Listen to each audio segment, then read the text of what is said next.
The WHO has requested China to share more information, citing report of clusters of undiagnosed pneumonia in children. Amid a surge of respiratory illness and clusters of pneumonia in children in China that has attracted global attention, 5 Republican senators led by Marco Rubio on Friday asked President Joe Biden administration to ban travel between United States and China. We should immediately restrict travels between the United States and China until we know more about the danger posed by the new illness, said the letter signed by Rubio, the top Republican on the Senate Intelligence Committee. The World Health Organization had requested China to share more information, citing the report of clusters of undiagnosed pneumonia in children by the Program for Monitoring the Emerging Disease. While the WHO has later said the health authorities have not detected any unusual or novel pathogens, Taiwan was advised to elderly very young and those poor immunity to avoid travel to China. The White House and Chinese Assembly in US did not immediately comment, new agency redoubters reported. Maria Van Kerkhove, acting director of the WHO's Department of Epidemic and Pandemic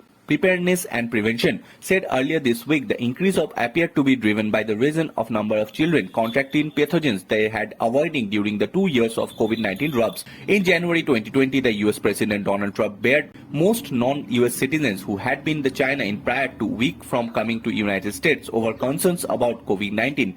Trump, however, did not restrict or limit flights between the two countries. In recent months, the United States and China have been steadily increasing flights between the countries.